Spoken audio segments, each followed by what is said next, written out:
All right, Mose, we're back yet again. I'm excited to get recording again. How you been, dude? What's going on? It's been a while. We haven't recorded one in more than a week. So I don't Honestly, know, opposite schedules. Why don't you tell the people where you were? You were out of town for a bit. You were enjoying the cottage life. Went to the cottage. It was very fun. Took some pics, some videos and stuff. But it was just relaxing to get out, man. Was it not freezing? Like it's cold in Thunder Bay right now. No, it was nice. Fall weather. Lucky. Beautiful orangey trees. So hopefully I have some good content. Maybe I'll share online. So expect like an Instagram carousel in about a week. Yeah, or maybe a little short form content like you've been telling me to do, 10 seconds, 15-second video.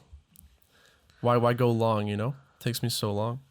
Yeah. That kind of goes into like you've been talking about. It's like when you want to grow your Instagram as a videographer, like it's almost not worth it to post like a 4-minute, 1-minute edit or whatever. Like no one watches that. No one has like the attention span, It's like going for that like 10-second, just like show one technique you're practicing. Like that's like the banger.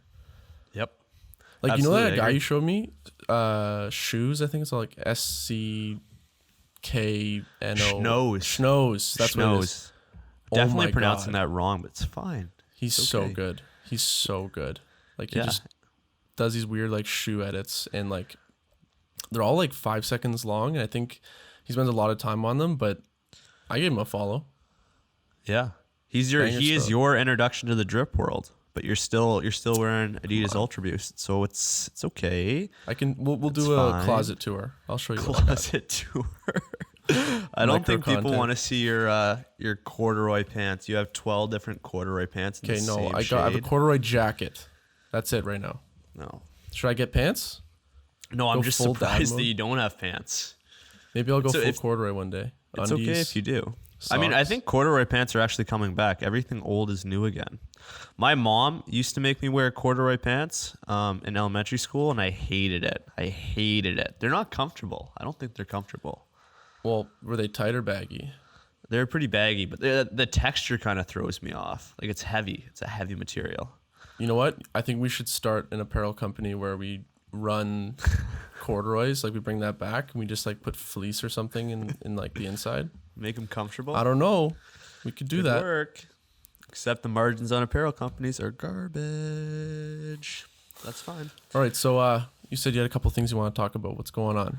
Let's transition. Like this is kind of a wild card, but I want to talk about this because I think it's a really cool business model, and it's in the culture. So there's a company called Heat, and the only reason that I heard of them is because they did a collaboration with FaZe Clan, and basically they release a mystery box every month, and they have a couple different designer items. So the one that I'm looking at has a hoodie from Off-White, a collaboration that FaZe did with Champion, and then a shirt from Rude.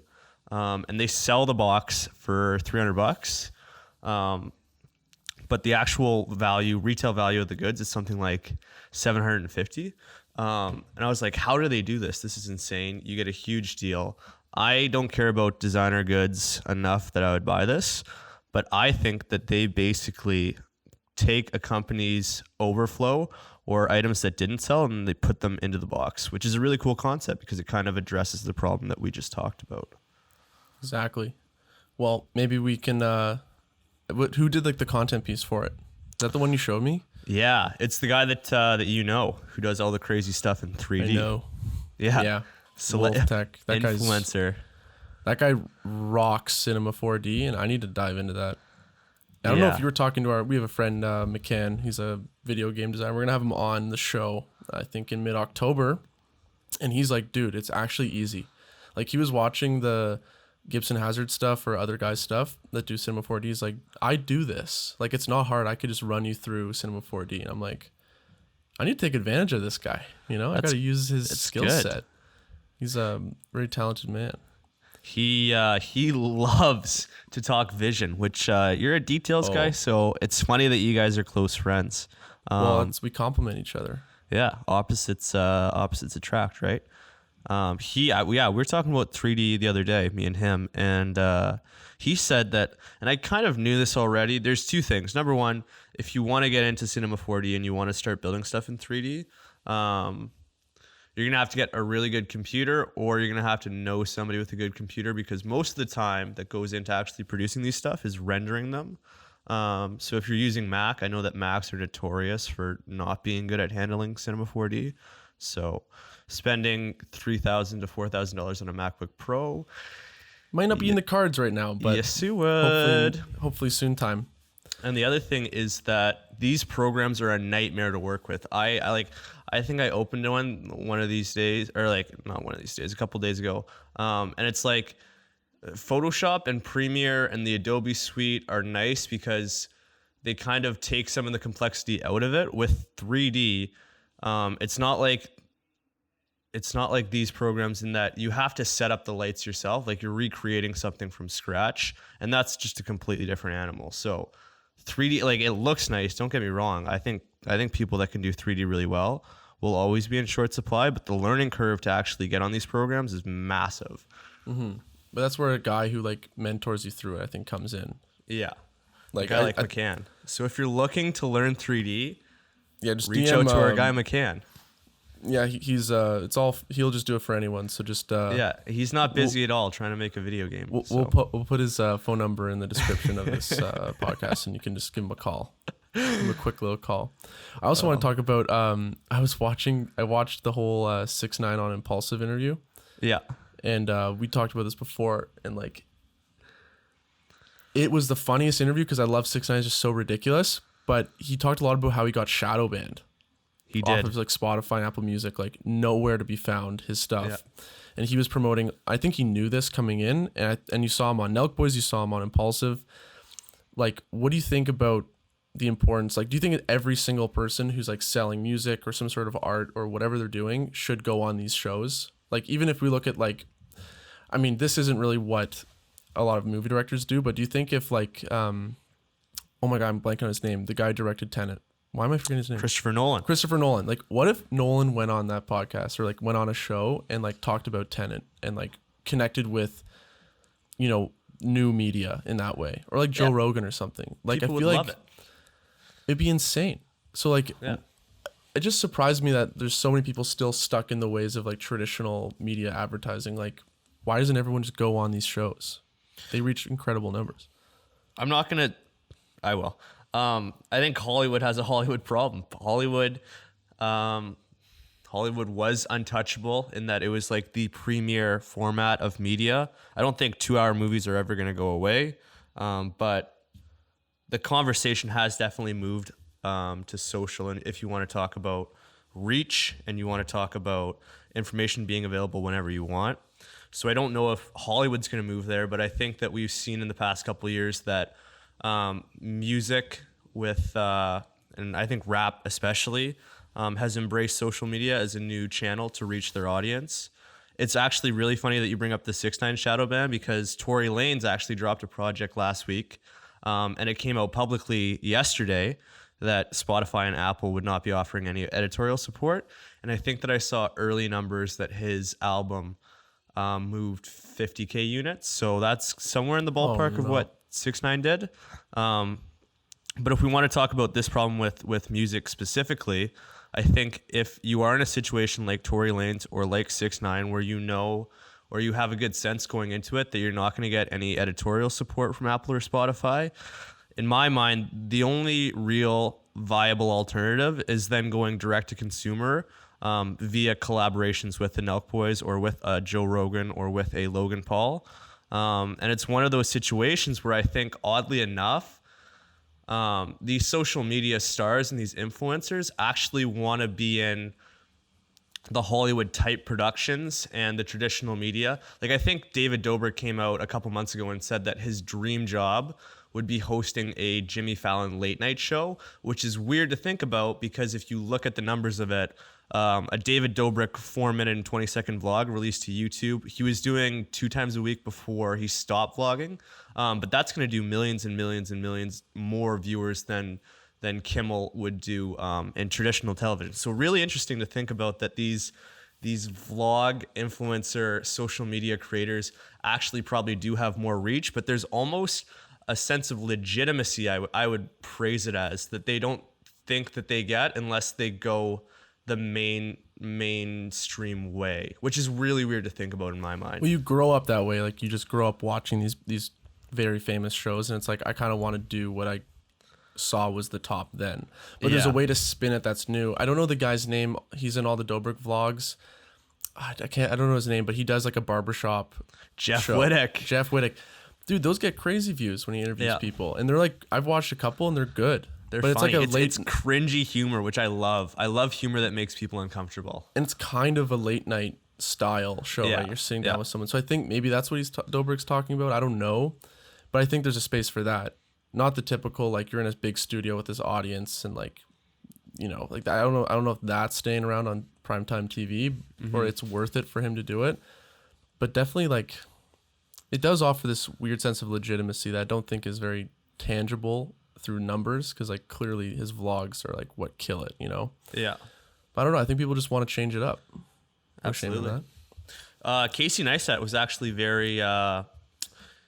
He offered really high praise for Jeff's show, which was like interesting to see because it's not cinematic or polished in the same way that Casey approaches his own work, but he was speaking about it so highly because of the concept itself, and that you don't see a barbershop show that can bring in top name talent in the social media space like Dixie D'Amelio, the Pauls, like all these huge creators the same way that Jeff does. And that puts it in a format that people aren't going to click off right away, because these videos are like 20 to 25 minutes. And I've seen a couple of them, and I'm definitely the first one to say that the appetite for long form isn't there when you compare it to short form, because obviously short form is so much more accessible. But this is an instance where like I have no problem watching the full thing. And I don't think that like you necessarily need the video, because the audio itself and the story that they're telling and the jokes are funny enough to keep you engaged. I look down, we're talking traditional media versus this new media. I look down 2 to 3 to 4 years down the road. And what is really interesting to me is that on the traditional media side, if you look at it through their eyes, I think that as cable cutting continues, as viewership comes away from traditional media, I think the execs and the producers are going to start to look towards these social media influencers, which puts these influencers in a really good spot because the demand's going to be there and they're going to have more cultural relevance than your traditional. Like, when's the last time that you can remember that a A-list celebrity came out of traditional media? Because I'm blanking, right? I can't think of anyone. Whereas it seems like every day that the next Charlie D'Amelio or Dixie D'Amelio or these TikTok stars are being born on new platforms. Well, I guess you can look at like Zendaya. Like they all seem to be like child Disney stars. You know what I mean? I don't know if she was a Disney star, but she's huge and she's massive. Built herself on traditional media like TV shows and stuff. But you were saying like when are like the execs and the suits of Hollywood gonna like understand? Like I think they already do. Like when I was listening to it was Miley Cyrus on Joe Rogan, it was an insane like mind fuck to watch that. And I was talking to a friend, it's like you knew this girl through all her TV shows and all the Disney stuff, and like you never really got to see her sit down for 3 hours and like talk about her life through like the drug phase and partying, and then coming out of that and living more of like a meaningful life that's healthier as she got older. But she was talking like TikTok and the music industry have this connection where a lot of execs and in the label, they're like reaching out to TikTok stars and giving them like 20 grand, 10 grand, whatever the number is, I don't know.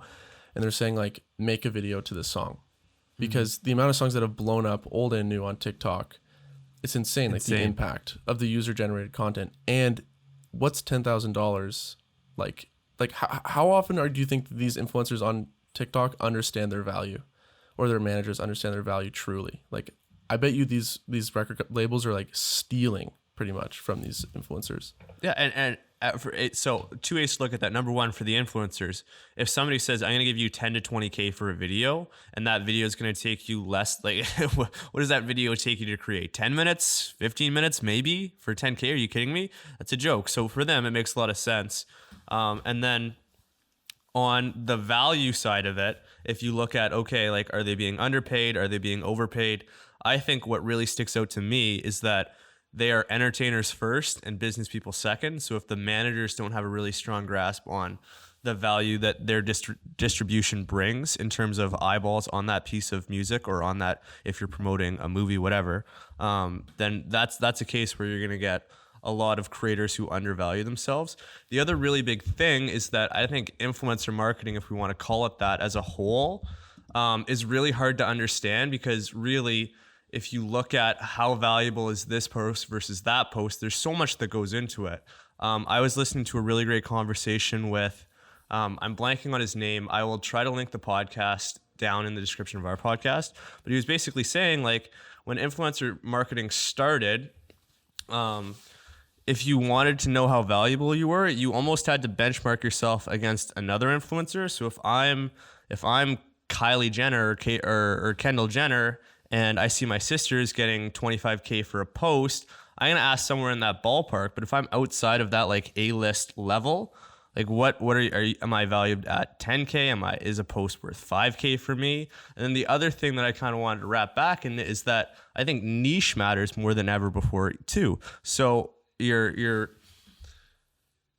gym influencer who's selling a pair of shorts gets you so much. If I'm Gymshark, or if I'm a fitness brand and I need a Move product, I'm going to go to the gym influencer first. So that niche matters to me. That makes them more valuable. Whereas if I'm just a general influencer, I don't have any kind of niche or value proposition, I'm less valuable. So there's so many different variables that go into it. And then on the testing and the metric side, there's no great way to compare and contrast. So it's like, I feel like influencer marketing right now is just in a very, it's I think everyone could agree universally that it's really important. But how as an influencer am I going to convince a brand that I am worth X dollars, because the ROI is so murky, I think. Yeah, and how many of those, like, there's the impression stuff. I don't know a whole lot about this, but there's like click-throughs, impressions. Like, how do you value what each is worth? It just seems a little arbitrary, it doesn't seem founded in much. So it'd be interesting to see in like 10 years, like, if these are going to be more concrete numbers, Yeah. Or maybe it's just eyeballs count, because what do you pay for with a billboard or like a magazine ad? Like, you're just paying for who buys the magazine, right? You're paying for that's all you're getting. Top of the funnel awareness, which is really interesting to think about too. So there's, if we want to break it down, there's really 3 stages of the funnel. At the top, there's awareness, where I'm buying a billboard because I know that X number of people that are going to drive by this are going to see this and they're going to think of my brand. And that is what all advertising was before the internet. I think there's a very famous quote that says, 50% of our advertising works. We just don't know what 50% it is. Whereas now with social media, you have the numbers with, okay, so I'm going to pay this influencer who has 500,000 followers, 25K for this post. It's going to be seen by 25% of their following. So we have more numbers on it. We have more data, and we have a better picture of who we're reaching. But from there, I think, to your point, the cloudy thing is there's a disconnect between the number of people seeing it and how many of those people actually convert to purchase, which at the end of the day, I think that's what you're buying when you're looking at middle of the funnel advertising, which is all Facebook, Instagram, digital media advertising. That's what it is. It's really middle of the funnel. And then the bottom of the funnel, which has kind of disappeared, was that back in the day, if everyone is shopping at Sears or at Target, I think this still happens with big restaurant and chains like McDonald's, is you would get those sale flyers. So I think we got one a week ago, and it's like 2-for-1 Big Mac combo. So those are the brands who actually go and try to get a sale to get you into purchase. And that is actually what is driving a lot of digital media advertising right now. With, you go on Facebook, and now this company can track you from the first time that they see you click on their ad. And then from that, I think the best brands go from casting a really wide net, where it's just like, oh, this product is going to be 25% off, to actually getting a really tailored sense of, okay, this person is into our hoodies. They're not just into our brand. They want a hoodie. It's fall time. We're going to give them a 10% off discount because that's what they want. And boom, it's right there. So I think data is really the most important thing with social media advertising.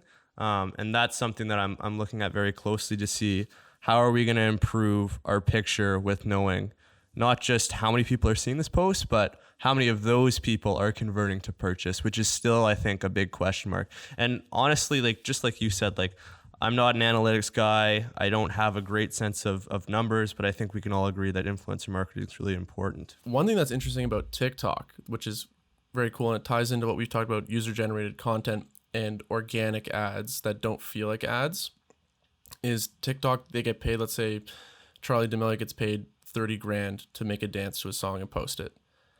It doesn't appear contrived. It doesn't appear planned.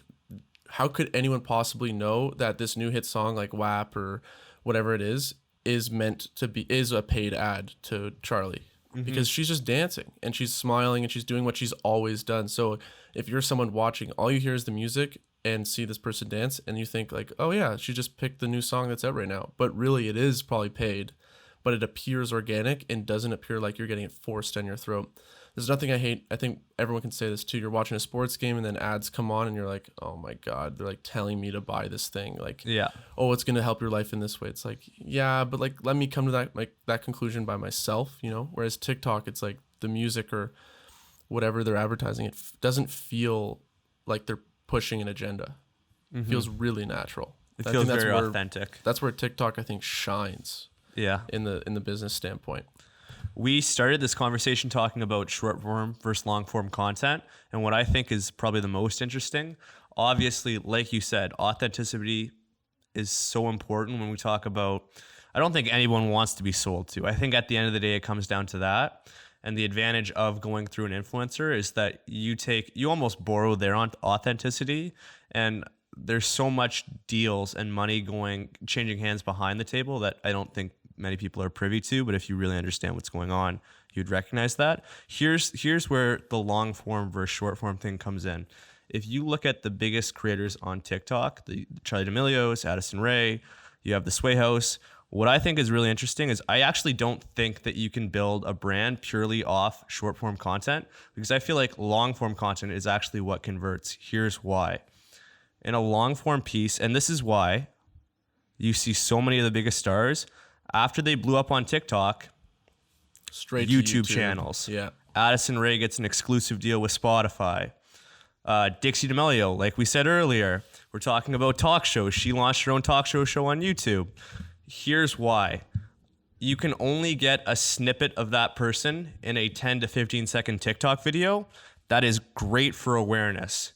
If I'm on my phone, I can go through 10 to 20 TikTok dances or comedy bits or informational videos on TikTok in the span of one video on YouTube.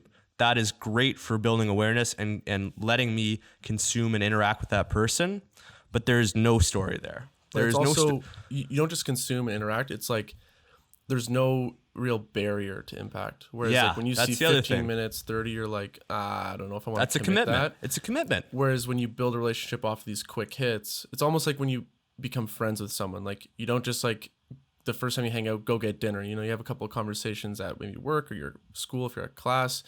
Then maybe it's like what we did. It's like, oh, I'm going to the gym. Do you want to go to the gym together? Yeah, sure. And then we talk. And it's like these slow, like smaller interactions that aren't like long form deep dives into each other that build up rapport. And then all of a sudden we get dinner, we go for drinks, we hang out at each other's houses. Like it's almost like a natural progression directly into life, the way that or micro content builds into the podcast or hard podcast builds into like the longer form stuff. Definitely. You know, definitely.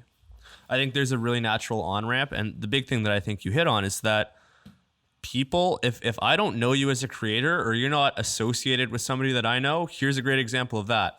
I didn't really follow Brad Martin. He's a big fitness guy on YouTube until he started collaborating with the Nelk Boys, because I like the Nelk Boys first. So collaborations you're going to see super important on YouTube and with these creators. But if I don't know the person or I don't know who is associated with this creator, the chances of me clicking on a 10-minute video are very, very, very small unless something about the headline, something about the image really compels me to do, because it's a commitment, right? I think people are getting really, really, really picky with what they consume. So when you have a bunch of short form content and you have a huge bank of that, I think it makes the on-ramp to following that creator much more natural. Here's why long form is important. Like I said earlier, if there is no story and if this person isn't doing something that I'm interested, short form content can only take you so far. And for the advertisers, I am way more likely to buy or associate with a product that is integrated within a podcast than I am for a 15-second video. For like, Charlie has a deal with Dunkin' Donuts, which I think is really interesting. But I'm not going to go. So number one, there's no Dunkin' Donuts in Canada. You steward me like I'm not going to be a customer. But let's put it this in a hypothetically, if I'm looking at a Dunkin' ad and I just see coffee or some kind of messaging in a 10 to 15 second video compared to a podcast where they're talking about something that I'm interested in, and this podcast read comes 5 to 10 minutes into the conversation, and they're back into the conversation that I care about. The conversion rate when you compare those two things, like for me, it's there's no chance. There's no chance that I'm buying off a 10-second video compared to the longer form content where it's just integrated in a way that feels so much more natural. And that goes back to the conversation that really started this when we're talking about authenticity and delivering a message that feels like I'm not being sold to by a creator. And speaking about the YouTube thing in long form, like, I think I know your answer to this, but like when there's a long form video on YouTube and it's like mainly like talking like the barbershop thing with Jeff Wittick is his name. Yep. I think, right? Wittick. How often do you actually watch the video? There's a really good chance that I'm doing something else. So I'm either consuming when I'm making dinner. I pretty much always have some kind of audio in if I'm making dinner, or I'm playing COD and I have that on with the AirPods, which really speaks to a point of, I think that the unlock with audio and why so many creators, like if you look at a YouTuber with more than 1 million followers, I would say the chances that they have a podcast these days is probably anywhere from 80-90%. So it just makes sense. Audio can be consumed anywhere, and it can be consumed on the go, which is the important part. So people can do things and listen to the podcast and get the experience of following that creator that they like when they're just carrying on with their natural day, which I think is really important. Well, the reason I brought that up, like, do you watch video or not? Is personally, I don't watch it often. Like, sometimes it's nice if I'm listening to it and I have like my phone or whatever propped up. Like, I'll look over at times if there's a funny moment. But it makes me think. So there's all the third-party apps for podcasts, or not third-party, but like podcast distributing apps like Apple Podcasts, Spotify, and there's others. I'm surprised like YouTube hasn't jumped in a game of like, oh, we have our YouTube where you watch the video, but you can have these same videos on like a different application or on a subset or like a different like space on their website where it's just the audio file. Because sometimes I find I'll listen to a Joe Rogan podcast or watching it on YouTube and I'm listening to it, sometimes peering over at it. But I'm like, what if, like, there's oftentimes I watch it and I pause, I don't pick up where I left off on the audio app, and then sometimes I just never get on it on YouTube. Like, what if they had something, I don't know if this is a good idea, but don't they want to keep people on their page? Like, what if you could create some sort of audio version of the videos on the YouTube page? Like, do you think that would work? If they almost started their own podcast app? I think a lot of podcasts are being published on YouTube that don't have any video, and if they do, it's just like this Zoom call that we're doing. Yeah. So I don't know if there's a need for it per se that much. Here's the other thing that I'm always hesitant about with YouTube and I guess social and digital apps in general. Historically, Google, who owns YouTube, I'm using Google as the example, they have been horrible at expanding their services and their products. How many people do you know that use Google Plus? No one. Actually, maybe I think we did it for some of our courses. Like we would like hop on there and like talk, but it's just terrible. Which is another thing. It's almost a low-key shot at Ryerson, but that's fine. That's okay. Imagine you had to do your classes on Google Plus. Oh my God. You have to post one discussion post in the class Google Plus form. If you don't, that is 15% of your mark. Okay. So here, the hesitancy that I want to share is that I don't think that Google has been the best product people. I think YouTube was an acquisition, so they didn't build that. Gmail is probably their biggest search is obviously their biggest product, then comes Gmail, and then there's a whole suite of apps that I'm not convinced a bunch of people use unless their company is telling them that they have to use. Google Drive, that's a big one too. Google Drive, another big one. Good example. Here's the thing with YouTube, the last point that I want to make. And I think Instagram's actually experiencing this with Reels. Here's the point. Once you have a core product, I look at YouTube as YouTube is web video. I was going to say mobile video. They're not mobile video. TikTok is mobile video. That product is designed to be consumed on phone. Here's why. The UI is built full screen. You ever try to watch a YouTube video on your phone? At best, it covers maybe a third of the screen, which just goes to show you that's built for web. Here's why YouTube is going to have a really tough time expanding what their app and their website does. They have a core use case that a lot of people go there for that makes a lot of sense. If I'm on the web, chances are the first place that I'm going to look to watch video is on YouTube. They're experimenting with some kind of Reels thing. I think it's YouTube Shorts or maybe YouTube Lasso. Well, they also have YouTube Stories. YouTube Stories. That's something that you don't see a lot. But everyone has. This is a great time to say that LinkedIn also added stories. No way. There's a business-to-business audience that might use that product. I don't think anyone under the age of 20 or anyone in our demographic will go anywhere near LinkedIn Stories. But if I'm looking at the people who are investing in LinkedIn and the stakeholders and decision makers there, every social app has stories. LinkedIn has stories too. It makes a lot of sense. I have to finish this point on YouTube. Eventually with any app, when you have your core use case carved out, it is really fucking difficult to expand outside of that core use case. I think Instagram is going to experience this with Reels. I don't think Reels make a whole lot of sense on Instagram.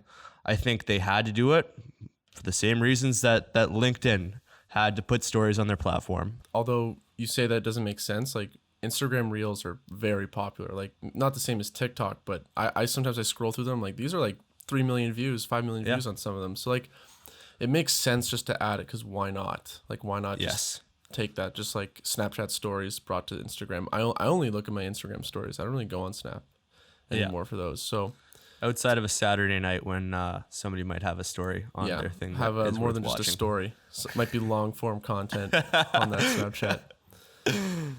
But I was thinking about like businesses and advertising their product or whatever it is, and I'm thinking like, why do they spend so much money on these ads? Like I watched a Remy Martin ad when I was watching it was Miami and Celtic game last night, and it was such a well produced ad. It was beautiful cinematography, just very cinematic. It looked great.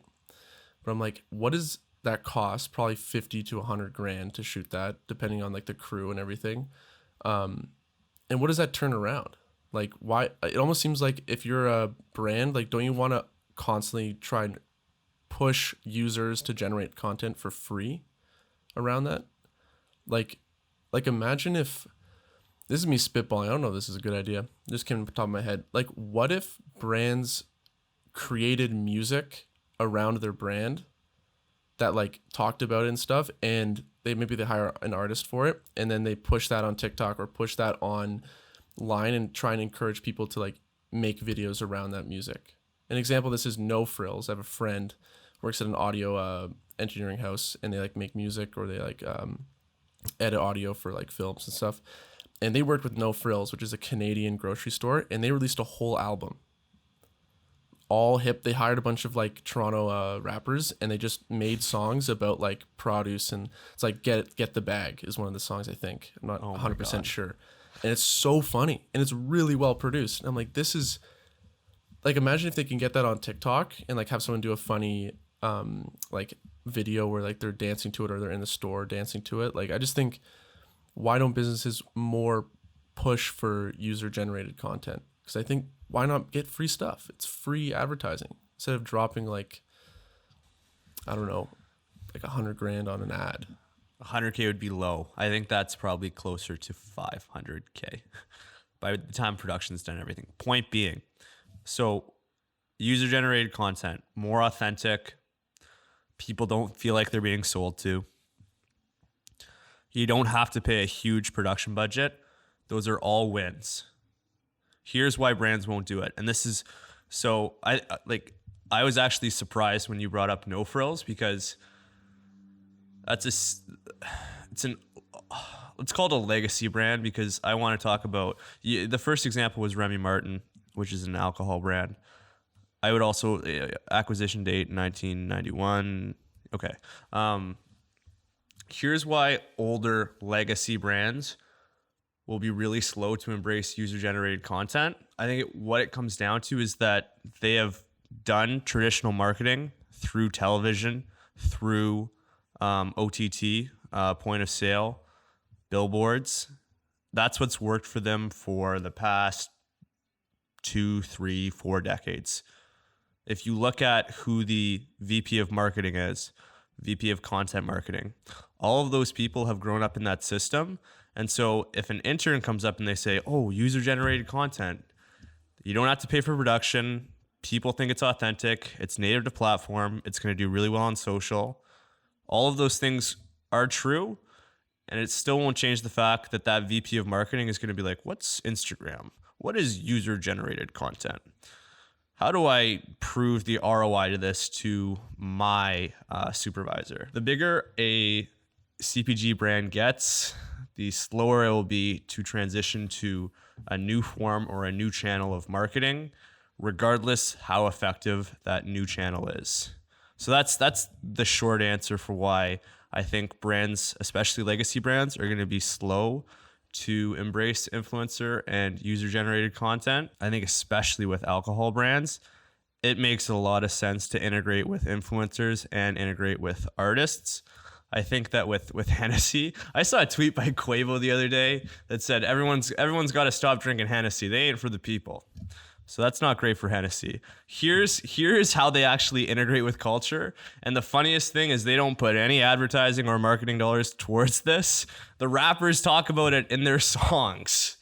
That's all the awareness they need. After they see that, if they're really smart, the alcohol brand's going to reach out and try to do a brand partnership. But beyond that, like they already got their win. It'd be cool, like, if you know how Doritos does their commercials where they're like, shoot a commercial for Doritos, submit it to us, and the winners like get some sort of cash prize and the ad goes online somewhere. That's user generated content. It's free. I mean, I guess you're paying some sort of fee to like the winner. But I feel like it'd be cool if a company like Remy Martin says like, post your Remy pick, or like the people who make the best content about Remy, like we'll advertise you on our page. We'll send you like a bunch of product. I feel like that could be a great way to, you know, promote brand almost for free or at a very low cost. And it kind of ties into this segment that we have. It's our first time doing this. It's called Gas or Pass. Whoa. And it's where we watch a piece of content that we share to each other, and we break down what's good, bad, or whatever. We just talk about it. And the reason this ties into user-generated content, because this video was posted on a community channel, but it was just a person with an iPhone 11, I think, on the wide-angle lens, shooting at like 120 FPS, so super slow-mo. And they did a little soccer video, and it was really fucking good. Like, this was a video that probably took no money to make. You're just grabbing your iPhone and you just have a guy play some soccer. And imagine if that's for, let's say, a brand like Nike. This is similar to like a shot on iPhone ad that they do with those hockey players. What did you think of the video that I shared with you? Like when you showed it to me, we were on a call. I think the first thing I said is anytime that you can get that low angle that's shooting up at something, it's going to look good regardless of what you shoot it on. Like that to me screams Nike ad. And it was for like, I don't know. I don't even think it was for a brand. Maybe it was. Maybe no, I think it was just guys just having fun. Yeah. Anytime you have a low angle action shot, I don't care what you shoot on, it's going to look good. But I think it goes to show you that the best camera that you have is the one that's in your pocket. And everyone at these days, unless something has gone horribly wrong, maybe I sound like a dick for saying this, but I think most people have an iPhone these days. Or just a phone with a good camera. Yeah, or just a phone with good camera. So I think the barrier to entry with photography and videography is going down. And at the same time, even though these larger brands won't be the fastest to embrace user-generated content, think that there's a lot of brands popping up these days that are going straight to market with influencers and with user generated content. And it just goes to show you don't need a whole production studio to create a really good piece of content on social. And honestly, where I want to end this point is that I think a company like Moment, do you know who Moment is? Yeah. I think they are going to kill it. So for the people that don't know, Moment builds camera accessories for iPhones. They're just like, they build wide angle lenses. I think they have a zoom lens. And these were kind of, I remember in high school, it wasn't Moment that was building these, but these were popping up. I saw Instagram ads for them. And I thought, oh, that's cool at the time. I think they're going to be a bigger and bigger story moving forward, where people are going to start to realize that you're going to get some really good stuff out of an iPhone or mobile camera, and anything that you can do to augment that. Like, I don't think these Moment lenses, I'm looking right now, it costs $49 to get a really good lens that could turn what you're getting from your iPhone or mobile camera into something that looks closer to production grade. I think they're going to make a killing. I think they're going to make an absolute killing on these accessories. I actually bought one of their ND filters, really good quality too. But getting back to the video, like, it looked really easy to make because they showed like a BTS of how they did it.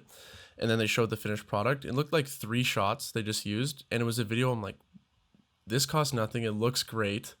Like, it doesn't make sense why you wouldn't have brands saying like, hey, like, use our, let's say, t-shirt and shoot like a cool ad with you, like, with your iPhone on the t-shirt with whatever you have, and we'll pay you like $100 or $500 or whatever it is. It's easy, cheap. It just seems like a no-brainer to me. Looks great. I think quality's starting to matter less too. Like, if the content is good, the content's good at the end of the day. And that starts with good concepts. We talked about concepts, episode 3. Go check it out. But yeah, that's pretty much it. Gas or Pass will be sharing this video in the video version of the podcast, the thing we're talking about. Honestly, just a banger video. So much else to say about it. Super easy, and like, I wouldn't be surprised if people didn't realize it was on an iPhone. No. I don't think I think the line's going to get blurrier and blurrier. And if I'm a brand and I think I have $50K to do this marketing campaign, I can either pay 50 kids, 100 kids, $50 to $100 to post all these videos, or I could go and do this at a production house. I think more and more in the future, you're going to see brands go for scale and authenticity and these kids with followings than you are going to see with their traditional highly produced production house type video. But what scares me about this, and this is me selfishly speaking for like the both of us, is okay, user generated content, they're the ones driving the advertisements. What does that mean for creatives like us who make high quality stuff? It's going to be pricier. Where do we make our adaptation to the market? Or does the market go, okay, we have a section for user generated content, it's lower quality, and we also have maybe equal or a lesser percentage of our content being high quality pro grade. So I wonder how it's going to change for us, but I don't know. Mose, I don't know what we're going to do. No, it's so on one hand, it's a very existential crisis. I think it'll be a very blended mix of the two. And I think it will take very, very long, probably longer than we think, for the guard to change and move away from your traditional, highly produced, polished video. Because it's just been it's what's proven to work the past couple decades. I don't think that will change anytime soon. In terms of what we can do or you can do if you are in a similar position and you make stuff for a living and you pride yourself on being good at your craft. There's a great quote. I'm going to butcher it, but the essence of it, for me to paraphrase, is that there's this great moment. We saw it with TikTok, especially in the last 2 years, where there's a creative destruction that comes with new platforms popping up. Short form video was not a talking point when we started school at all. Like, ever. We didn't have any classes on short form content. I don't think they have a class on short form content now. But it's also like, how do you make a class? Like, I've been thinking, like, how do you make a 12-week course about certain things? On short form content? Yeah. Well, I don't think it would just be short form. I think it would have to be blending short form content with influencer marketing, with user generated content, with, okay, what is happening tomorrow that we should know a lot about that will be worth it, because some of the skills and some of the stuff that we are teaching is quickly getting outdated. But that's a conversation for another time. The point that I wanted to make is that with each new platform, there is this phase where a new format pops up. And if you, as a creator or as somebody who sells ideas for a living, if you are good at looking at these things and seeing them, you can package what you do into that format and find something that works. That's my belief. The most important skill that you're going to have to try to nurture is that you're going to have to be top of mind looking at what platforms are taking off and then understanding the mechanics behind why that's doing well. So with short form, like we talked about at the beginning of the episode, you can build a whole lot more brand awareness with 60, 15 to 20-second videos than you can with 5 to 10-minute videos. That's kind of the core takeaway. And so you're going to see these lessons with each platform and new app that comes out. And I don't think that's ever going to stop. But at the same time, like, the old stuff is still going to be there. Instagram's not going anywhere anytime soon. Movies and television are not going anywhere anytime soon, with the caveat being that nothing is being filmed because of COVID-19 and nobody could have seen a global pandemic coming. So if there's one takeaway that I could give from this episode and talking about short form and long form content, just have a good eye for what is taking off and try to reverse engineer why that happened in the first place. I think that's a perfect point, and we got to take that into consideration. But I think that's the end of this episode, Mose. Awesome stuff. We'll be back next week with another one for you guys. Hopefully another guest that will maybe tease. How much more fun for us, selfishly, is doing a guest versus just talking? I learned so much. Good. I had so much more fun doing a guest. Nothing against you. I like talking to you, Will, but it's fun to get new perspectives. And I think as a bigger point, if I could sneak one more little nugget in, I think people higher than us, and I say higher than us as in you've worked in whatever you're doing, whether you are a network executive, whether you make videos, I think people are turning to podcasts as the new talk show, as the medium that they would like to speak on. Another sign of the change, if you can recognize that podcasts are getting hot, like Joe Rogan did 10 years ago, maybe you could make $500 million from Spotify. All right, well, that's it. We'll be back next week with another one. Maybe it's a guest, maybe it's not. Hopefully it's a guest. Hopefully, maybe a couple guests. Maybe. Wink, wink. Nudge, Alrighty, nudge. that's it. Peace out, guys.